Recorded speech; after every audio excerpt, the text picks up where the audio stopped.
They pulled it from a glacial tomb deep in the Arctic Circle. A diary, frozen solid for over a century. The leather cover cracked, but the pages still readable, and the words written in blood. Not just any blood. The tests confirmed it's human.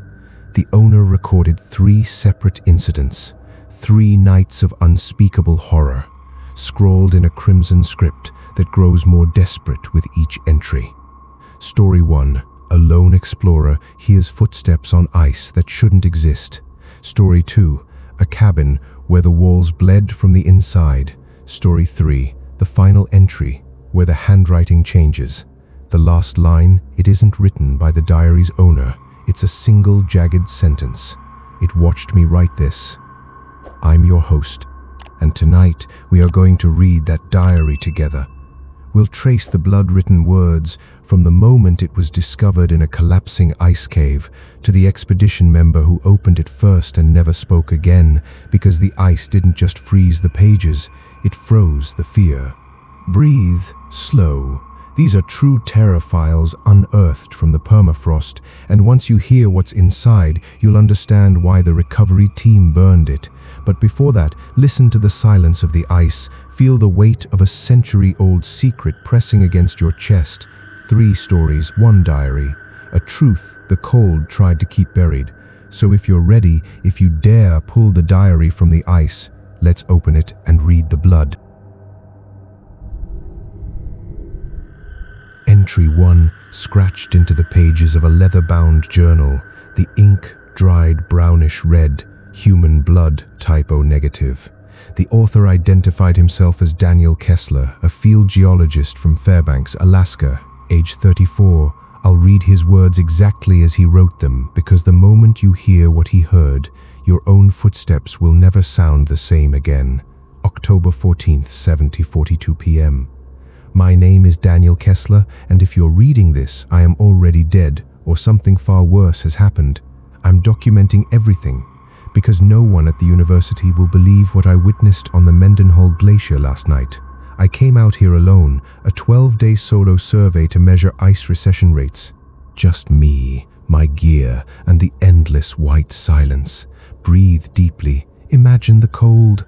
The kind of cold that numbs your fingers through triple-layer gloves, the kind that turns your own breath into a ghost that follows you across the ice. I set up base camp 3 miles from the nearest crevasse field, a single 4-season tent pitched on a plateau of compacted snow. The sun was already slipping behind the coastal range, painting the ice in shades of fractured violet and bleeding crimson.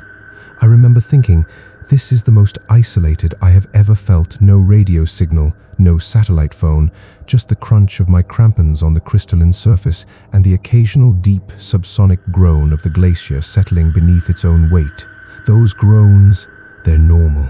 Glaciers are alive, they shift and exhale like massive frozen lungs. But what I heard later, that was no glacier. I finished my evening logs at 9:15 p.m., brewed a thermos of black coffee over my whisper stove, and zipped myself into my sleeping bag. Outside, the wind had dropped to a terrifying stillness. No flapping nylon, no whistling through the guylines. Just dead, thick silence. In Alaska, silence like that feels heavier than sound. It presses against your eardrums until you start inventing noises to fill the void. I must have drifted off, because the next thing I registered was the footstep. Crunch, crunch, crunch. Steady, rhythmic, bipedal. My eyes flew open, and I lay there paralyzed, staring at the tent ceiling, listening to the unmistakable sound of a human stride on snow, but that was impossible. I was 60 miles from the nearest trailhead, and the last helicopter had dropped me off a week ago. I sat up slowly, my heart pounding so hard I could feel it in my teeth. Crunch, crunch, crunch. It was circling the tent, a perfect, deliberate radius, as if something was pacing just beyond the nylon walls. I grabbed my ice axe, held my breath, and strained to hear anything else. Breathing, clothing rustling, a voice nothing. Just those methodical footsteps over and over, like a metronome made of frozen bone. Then they stopped directly in front of the entrance zipper. 2 feet away from my face. "Who's there?" I yelled, immediately regretting the tremor in my voice. The nylon didn't move, no shadow silhouetted against the moonlight, but I knew something was standing there. I could feel its weight through the ice, a subtle downward pressure that made the snowpack squeak. I counted to 63 separate times, and still, the presence didn't retreat, so I did the stupidest thing a person can do in a horror film. I unzipped the tent. Slow inhale, hold it. The zipper sounded like a scream in the absolute quiet, and the moment the flap fell open, an Arctic blast hit my face. But that's not what froze the blood in my veins. The snow outside my tent was pristine. A smooth, unbroken sheet of diamond dust glittering under a full moon. No tracks, not a single indent, no evidence that anything had walked around my shelter for the past 20 minutes. I crawled out, headlamp beam cutting a blue-white tunnel through the dark, and I circled the tent myself. My own crampon marks from earlier, still visible, leading from the latrine pit to the entrance, but nothing else, just virgin snow stretching in every direction, a flawless canvas. I told myself it was an auditory hallucination, isolated wind phenomenon. Maybe ice contracting in a rhythmic pattern. The human ear plays tricks when it's starved of stimuli. I didn't sleep that night. I sat with my back against a supply crate, ice axe across my lap, and I watched the zipper until sunrise bled through the tent seams. When daylight finally arrived, weak and gray, I scouted the entire perimeter again. Still no tracks, nothing disturbed, except a single circular indentation in the snow about 30 yards east. It wasn't a footprint. More like a compressed column of air had been pressed down, a perfectly round depression 2 feet wide, with tiny hairline fractures radiating outward like a spiderweb in the ice. I photographed it, took a sample, and tried to convince myself it was natural. But the next night, the footsteps came back. October 15th, 11:03 p.m. This time, I wasn't asleep. I was wide awake, holding my audio recorder against the tent wall, hoping to capture the glacier's infrasound for my research. The first footstep hit exactly at 11:03. I know because I watched the timestamp crunch. Crunch, crunch, crunch louder now, heavier, as if whatever was out there had gained confidence or mass. I pressed the recorder tighter and held my breath, the little red light blinking in the dark. Then, a second sound joined it, a dragging, like a dead weight being pulled across the ice. Shh, shh, shh, in perfect sync with the steps. Crunch, shh, crunch, shh, shh, crunch, shh. I began to shake, uncontrollable muscle tremors that had nothing to do with the cold.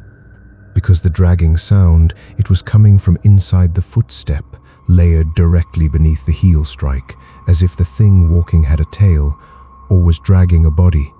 Breathe slow, feel the dread seeping into your own chest, I whispered into the recorder.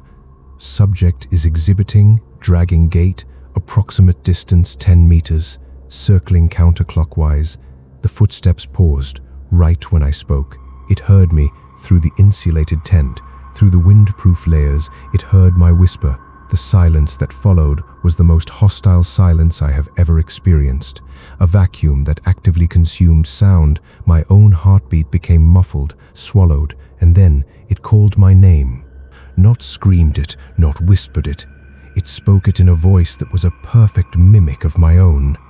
Daniel, 2 syllables, flat, emotionless, like a text-to-speech program learning to sound human. I didn't answer. I couldn't. My throat had closed completely. Daniel Kessler, it said again, this time adding the last name with a slight questioning tilt, as if it was testing the sound. The tent wall beside my left ear bulged inward, an invisible pressure. The nylon stretched taut, forming a rounded impression the size of a human head, pressing in until it was an inch from my cheek. I could feel the cold radiating off it, a deep cellular cold that had nothing to do with temperature. It was the cold of absolute absence. I swung the ice axe, a wild, desperate arc, and the blade sliced through the nylon, opening a jagged gash to the outside world. The pressure vanished, the tent wall snapped back, and through the tear, I saw it, 50 yards out, standing on a rise of blue glacial ice, a figure-tone, emaciated and utterly black. Darker than the night sky behind it, a silhouette that seemed to absorb the moonlight rather than reflect it. It had no discernible features, no eyes, no mouth, but I knew it was looking at me. And at its feet, lying crumpled like a discarded coat, was a human form. October 16th. 4:15 a.m. I haven't moved from the corner of the tent. The gash in the nylon is letting in snow, but I can't bring myself to fix it. I'm writing this now while I still have the motor control, because my hands, they won't stop trembling after I saw the figure.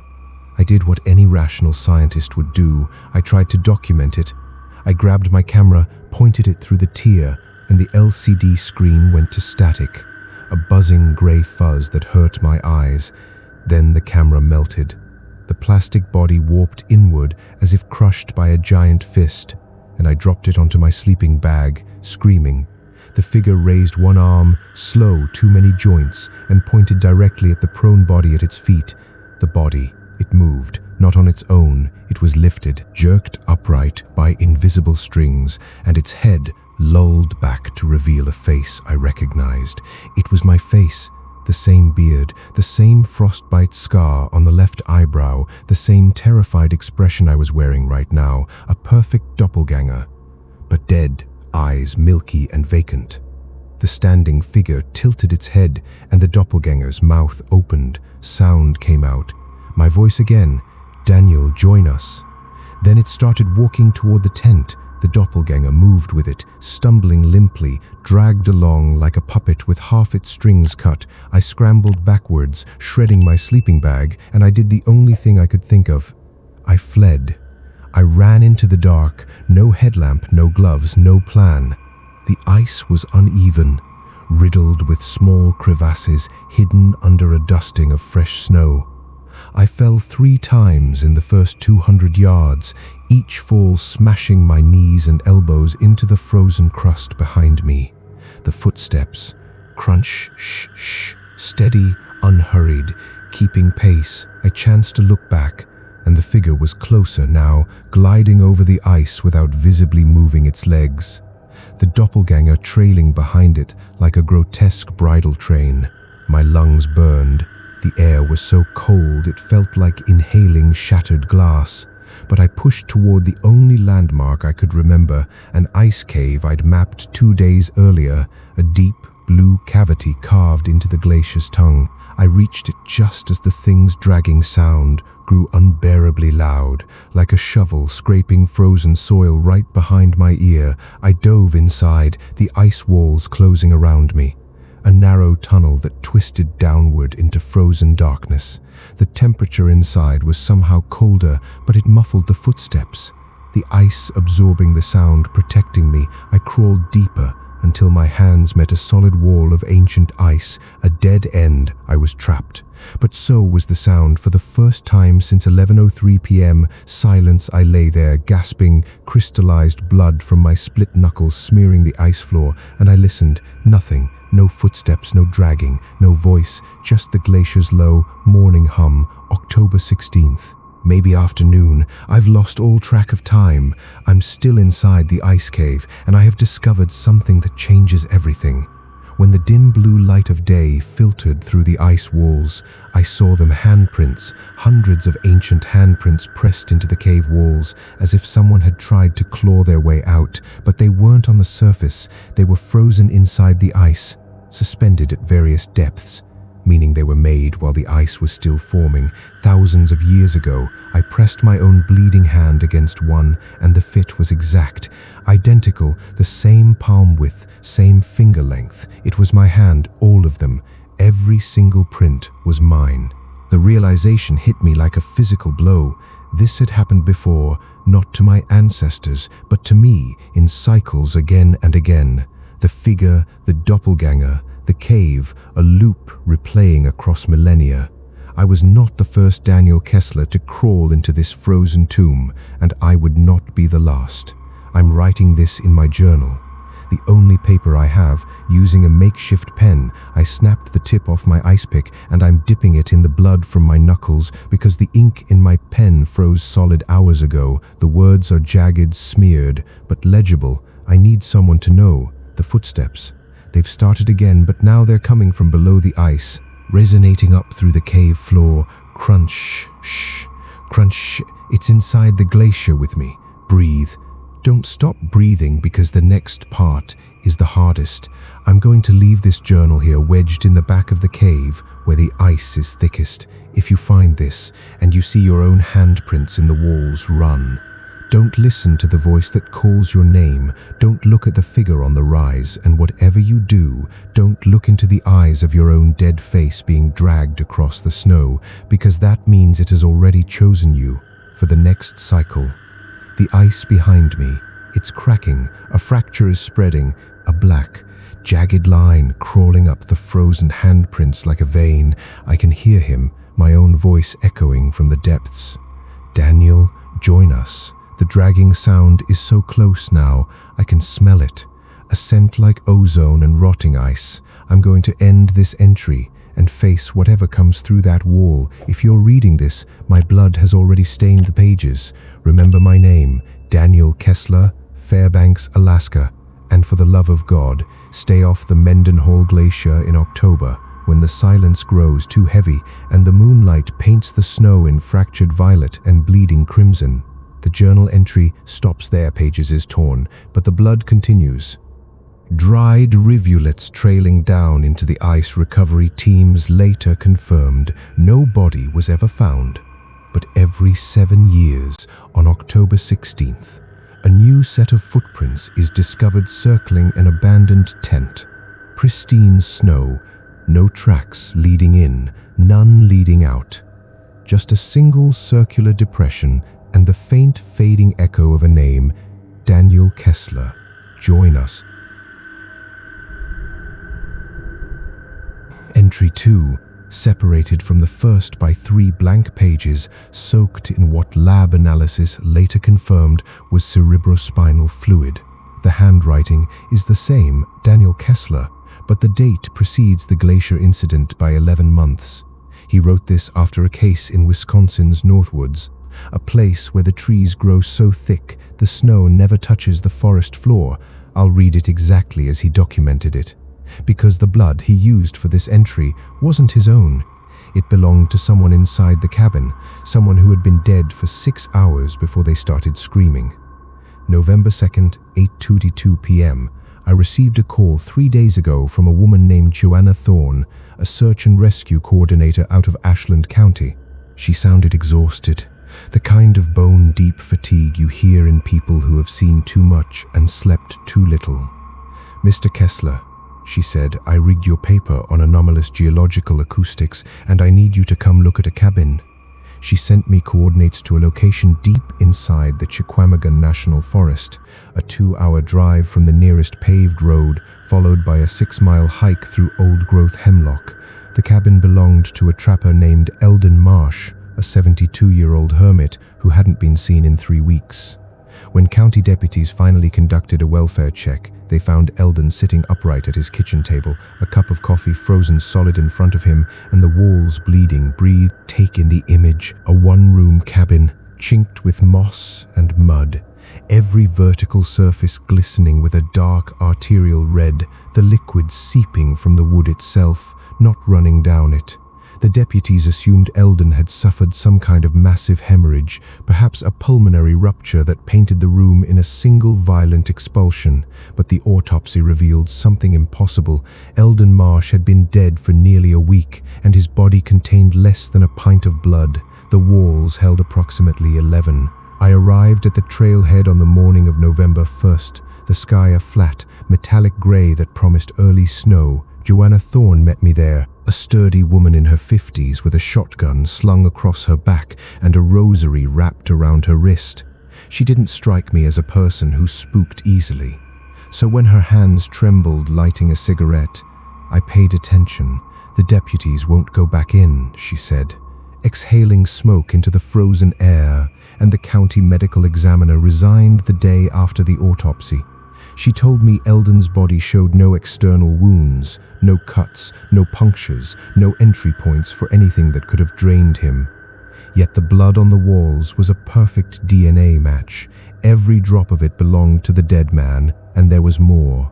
The blood had seeped outward from the interior logs, as if the cabin itself had extracted it through the wood grain. "The walls are still bleeding," Joanna whispered. 3 weeks later, fresh, warm steaming when the temperature drops. I hiked in alone. Joanna refused to accompany me past the half-mile marker. The forest absorbed sound in a way that felt deliberate. My footsteps muffled by a carpet of pine needles that never seemed to dry. After 2 hours, I reached a clearing, and I saw it. Eldon Marsh's cabin, a squat, dark structure made of hand-hewn tamarack logs, smoke rising from the chimney even though no fire had been lit since the body was removed. The door was unlocked, swaying slightly in a breeze I couldn't feel slow. Inhale the moment I crossed the threshold. The smell hit me, not decay, not the sour copper of old blood, but something sweet and living, like the exhalation of a large animal. The interior was exactly as the deputies described. A single room with a wood stove, a cot, a table, and the walls, God help me. The walls. The blood was still moving, not dripping, crawling thick, viscous rivulets tracing the contours of the wood grain with deliberate slowness, like sap from a wounded pine but the color of crushed cherries. I pressed a finger to one of the streams, and it was body temperature 98.6 degrees Fahrenheit on a wall that measured 32. I collected samples, swabs, scrapings, photographs, and then I noticed the pattern. The blood wasn't random. It was converging on a single point above Eldon's bed, a dark, glistening knot in the center log that pulsed at irregular intervals. I set up my audio equipment, the same recorder I use for glacial infrasound, and I aimed the microphone at that knot. The waveform that appeared on my laptop screen made no sense. A rhythmic low-frequency oscillation that registered at 7 Hz, the exact frequency known to induce feelings of unease and auditory hallucinations in humans. 7 Hz, the fear frequency, the note that vibrates inside your eyeballs and makes you see things that aren't there.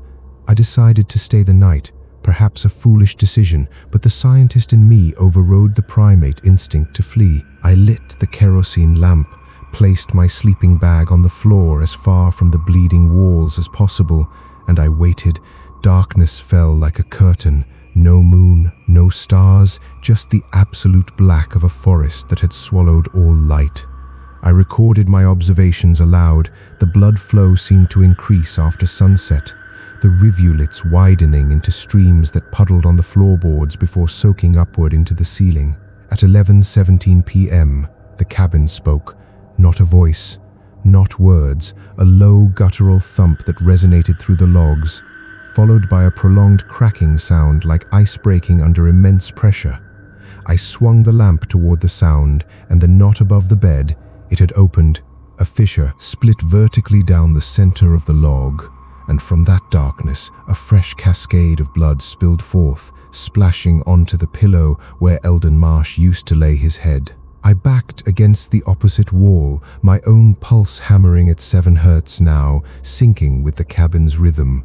The fissure widened, the wood peeling back in layers, and I saw something inside, embedded deep within the tamarack log, a human finger bone, bleached white but glistening with fresh tissue, the marrow still pink. Then another bone, a rib fragment, then a partial jawbone with teeth still attached, all fused into the wood like fossils in sedimentary rock. The cabin wasn't bleeding Eldon Marsh's blood, it was digesting him, breaking his body down and pushing the excess through its pores. Breathe through the nausea. I'm not finished. I began photographing the fissure, my hands shaking so violently the flash created a strobe effect that illuminated the room in frozen snapshots, and in one of those flashes I saw the walls clearly. The blood patterns, they weren't random at all. They formed figures, human silhouettes pressed flat against the logs, arms outstretched, mouths open in silent screams, at least a dozen of them, layered beneath the surface like taxidermied ghosts. I stumbled toward the door, and the handle wouldn't turn. Not locked, the mechanism simply wouldn't move, as if the metal had fused with the strike plate. I threw my shoulder against the wood. 3 times, 4 times. and the door held. The thumping sound, it was accelerating, thump, thump, thump, matching my heartbeat. Now, I grabbed my ice axe from my pack, the same one I always carry, and I swung at the window. The blade connected, and instead of glass shattering, the window bent, the pane warping inward like stretched latex, then snapping back and sending a recoil that nearly dislocated my shoulder. I was trapped inside a digestive tract. The cabin was alive, and it had just begun to feed. The temperature in the room plummeted, my breath pluming in thick white clouds that the walls seemed to inhale, the blood on the floor. It was flowing against gravity now, slithering up my boots, wrapping around my ankles with the gentle insistence of vines. I slashed at it with the axe, and the splatter hit the far wall, only to be reabsorbed instantly, sucked back into the wood with a wet, sucking sound. Then the voices started, not from the cabin, from the bones embedded in the log above the bed. They spoke in fragments, a chorus of broken, gasping syllables. Please, let me, can't breathe. It's inside, my chest, eating its way. I recognized one voice, an old man's tremulous whisper. Eldon Marsh, still somehow conscious within the structure that had consumed him. It doesn't want our flesh. Eldon's voice rasped from the jawbone. It wants our suffering. It grows on the fear. It marinates in it. I dropped to my knees, the blood now up to my waist despite the floor showing no pooling. The cabin had altered my perception, or maybe it had altered reality itself. I thought of Daniel. Wait, I am Daniel, and I thought of every trapped thing that had ever pounded against the inside of a wall and been unheard. The fissure in the log, it was widening again, and a new object was being birthed from the wound, a human heart, still beating. Eldon's heart wrapped in a web of wood fibers that pulsed with its own vascular system. The heart beat 7 times, then it spoke in my voice. Daniel, stay, we need one more. The walls aren't full yet. I don't remember how I escaped. My field notes from that night are smeared with blood and contain long gaps of illegible scratching. What I do remember is fire. I threw my kerosene lamp at the wall and the flames caught instantly, racing along the blood trails like gasoline. The cabin screamed a high-pitched, splintering shriek that was equal parts wood and human vocal cords. The door swung open on its own, expelled me into the snow with a violent gust of superheated air, and I watched from 20 yards away as Eldon Marsh's prison burned. The fire department later ruled it an accident. Faulty lamp, tragic loss of a historical structure. But Joanna Thorne, she knew. She visited me in the hospital where I was being treated for 3rd-degree frostbite on my hands. Frostbite I shouldn't have had, given I'd only been outside for 2 minutes. The cabin wasn't cold, I told her. It was the absence of warmth, the opposite of life. She handed me a small wooden box. Inside was a fragment of charred tamarack log, and embedded in the charcoal, a single, unharmed human tooth. I kept the tooth, I don't know why. It sits on my desk as I write this, and sometimes late at night, when the heat kicks off and my apartment in Fairbanks grows still, I hear it humming 7 hertz, a frequency that makes my fillings ache and my vision blur at the edges. I've tried to destroy it. Hammer, acid, liquid nitrogen, but the tooth regenerates, just like the cabin, because 3 months after the fire, Joanna called me again. A hiker had stumbled upon a clearing deep in the Chequamegon, a clearing that shouldn't exist in that part of the forest. In the center, a freshly built cabin, same dimensions, same orientation, made of logs that wept a dark, arterial red onto the moss. The door was open, a cup of hot coffee sat steaming on the table inside, and a single handprint, fresh and wet, marked the wall above a newly installed bed. They never found Eldon Marsh's remains in the ashes of the first cabin, but a jawbone with a missing tooth now rests in the new wall, waiting, always waiting for the next occupant. If you ever hike the Northwoods of Wisconsin and you find a cabin that isn't on your map, don't go inside. Don't touch the walls. Don't listen to the humming in your chest. And for the love of everything sacred, do not fall asleep beneath the knot that pulses, because the walls will bleed for you, and once they taste your fear, they will never, ever let you leave. Kessler's entry ends here, but a postscript is scrawled in a different shade of red, fresher, brighter, the iron still oxidizing as the diary was discovered. The tooth, it beats 7 times a minute.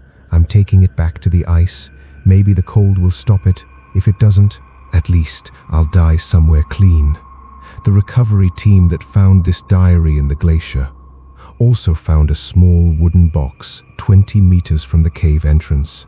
Shattered open, empty, no tooth, no trace of where it went, but one of the team members, a junior cartographer named Sarah Whitlock, reported hearing a low hum in her chest for weeks after returning home. She now refuses to enter any building made of wood, and she sleeps outside even in winter.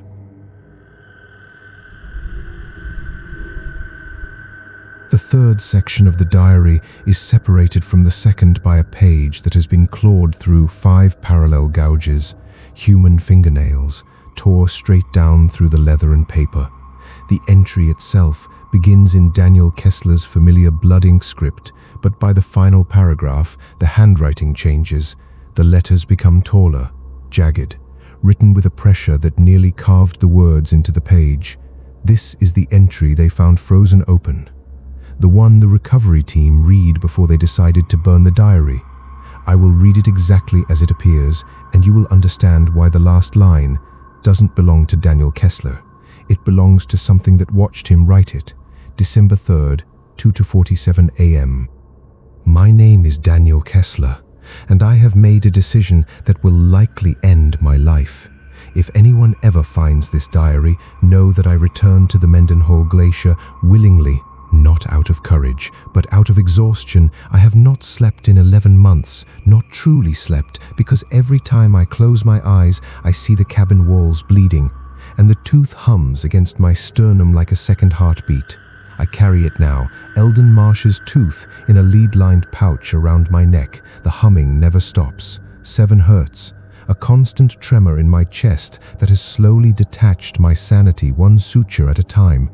I tried everything. I even flew to Denver to consult with a parapsychologist named Dr. Marcus Webb, a man who specialized in haunted objects. He took one look at the tooth under a microscope, and then he asked me to leave his office. The cells are still dividing, he whispered, pushing his chair back until it hit the wall. That tooth is more alive than you are. Breathe. I need you to understand the weight of that statement. A tooth pulled from a burned cabin in Wisconsin, still growing, still regenerating, and it calls to something every night at 3:33 a.m. It vibrates at a frequency that makes my apartment windows frost over from the inside. I traced the signal, triangulated it using my geological equipment, and it points north, directly north, toward the exact coordinates of the ice cave where I hid from the emaciated black figure and my own dead doppelganger. The tooth wants to go home, and I am too tired to argue with it anymore. I hired a helicopter, a private charter out of Juneau, piloted by a man named Russell Rusty Kincaid. Rusty is a Vietnam-era vet with a prosthetic left hand and a face weathered by 50 years of Arctic wind. He didn't ask questions when I loaded my gear into his Bell 206. He just looked at the storm clouds gathering over the coastal range and said, "You sure about this, son? That glacier don't like visitors this time of year." I told him I wasn't a visitor. I was a return customer. The flight took 43 minutes. The helicopter shuddering through bands of turbulence that made the fuselage groan like a wounded animal. Below us, the Juneau ice field stretched to the horizon, a white desert of crevasses and seracs that glowed an unnatural blue in the fading light. Rusty set us down on a flat section of compacted neve, the same plateau where my tent had stood over a year ago. 2 hours, he shouted over the rotor wash. "I'll hover back at 2 hours. You're not here. I'm calling search and rescue." I nodded, and then the helicopter lifted away, its sound swallowed by the immense silence of the ice. I stood alone on the glacier, the only human being within 60 miles. The wind had carved the snow into sharp, scalloped ridges that crunched under my boots like frozen styrofoam. I checked my GPS. The ice cave was 800 meters east. a dark mouth in the glacier's snout that I remembered with perfect, terrible clarity. I began walking, and the tooth against my chest started thumping, not vibrating anymore, beating, like a tiny heart pushing blood through impossible veins. Slow inhale, feel the dread of that walk. Every step brought me closer to the cave, and with each step the silence grew thicker. Glaciers are never truly silent.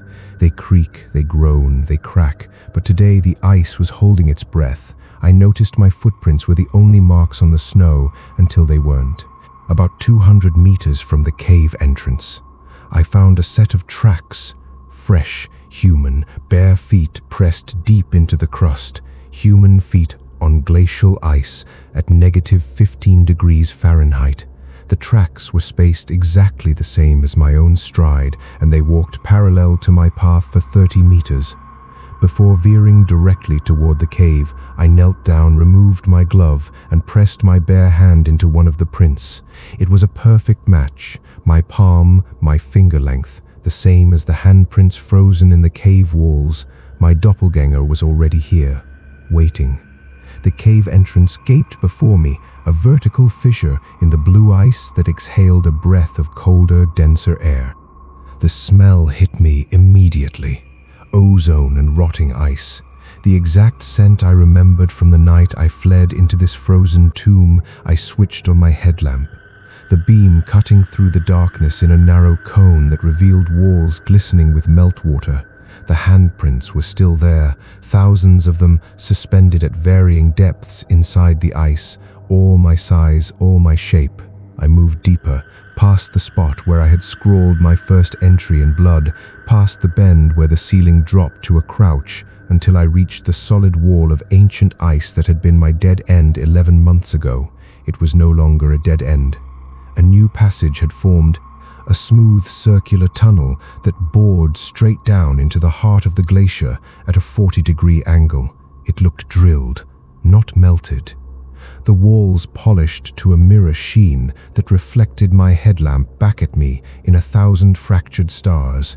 The tooth was screaming now. I could feel it through the lead pouch. A vibration so intense it numbed my entire ribcage. It wanted me to enter that tunnel, and I had come too far to turn back. I got on my hands and knees, and I crawled into the throat of the glacier. The tunnel descended for what felt like hours, though my watch later told me it was only 11 minutes.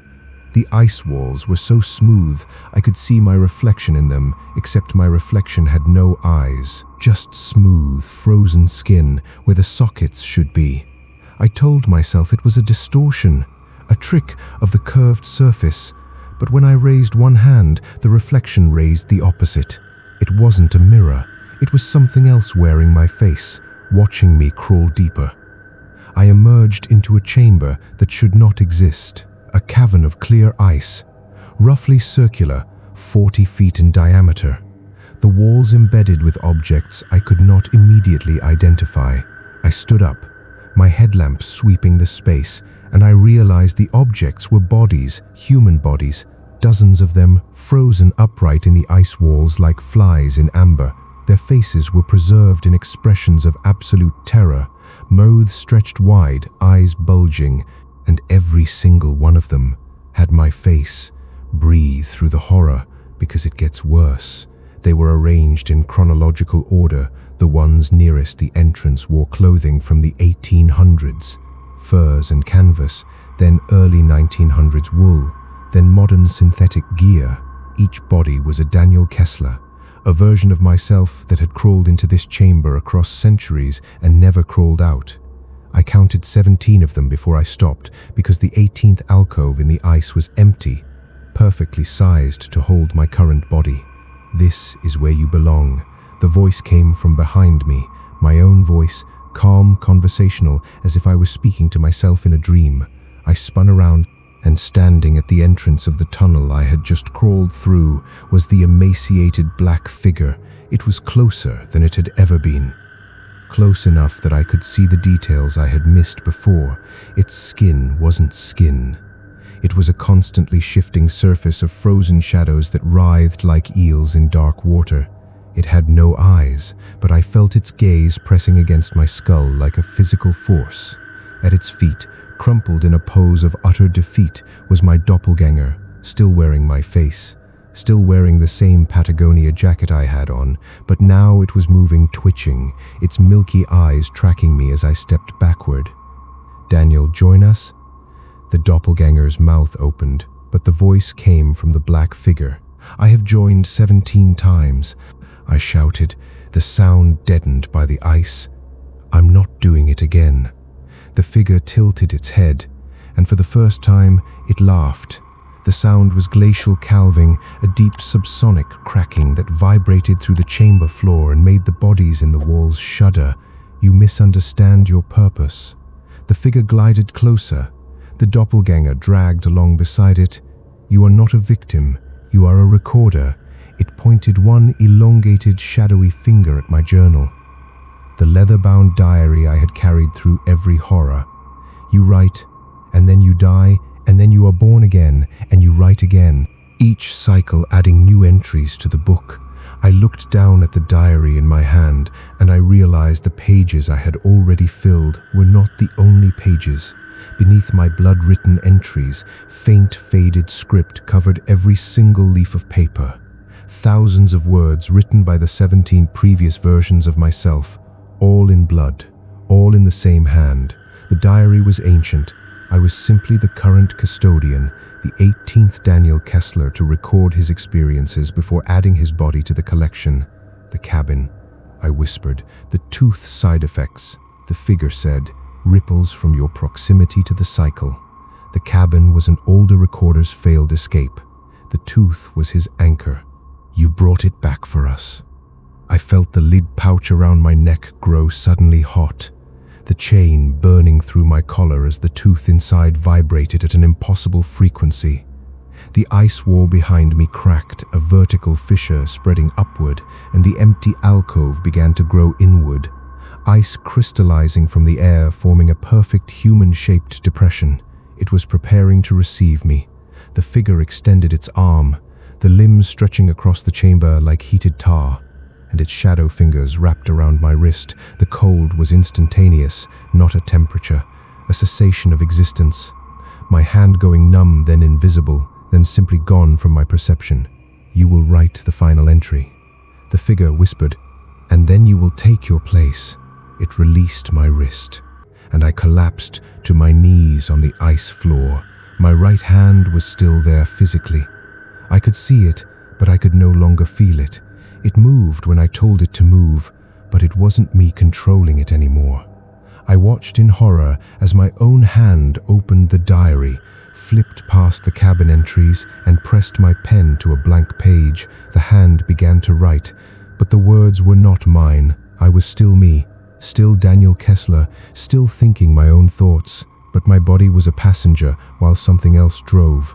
The writing was jagged, taller than my usual script, the pressure so hard the pen tore the page in several places, line after line. I watched myself document my own entrapment. Describe the chamber, the bodies, the figure, all in real time, in the third person, as if I were already a specimen being catalogued. Breathe. Imagine the helplessness. Imagine watching your own hand write the words that seal your fate, and being unable to stop it. I tried to scream, but my vocal cords wouldn't respond. I tried to pull my hand back, but it was no longer my hand. The figure stood motionless, watching, and I realized this was its purpose. It didn't consume flesh, it consumed stories, living narratives recorded in human blood, and it had been doing this for millennia. The hand wrote for 9 full pages. I read every word as they formed. A detailed account of 17 previous cycles. Descriptions of deaths I had never experienced, but now remembered with vivid clarity. Drowning in a crevice, freezing in a storm. One version had been impaled on a sérac and bled out over 3 days. Each death was unique, and each death was mine. I felt them all. The phantom pain of 17 lives ending alone in the ice, and then the hand wrote the words that broke me. The 18th cycle approaches completion. The recorder has been compliant, his fear is exceptional. The cabin provided rich harvest, the tooth an elegant tether. It was a performance review. I was being evaluated by this thing like an employee receiving a quarterly report.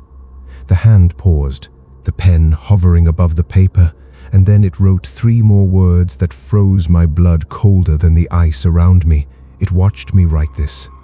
Those words, that line was not from the figure. The handwriting changed again, becoming smaller, more desperate, still jagged but recognizably human. My handwriting, my real handwriting, breaking through for one final moment of autonomy.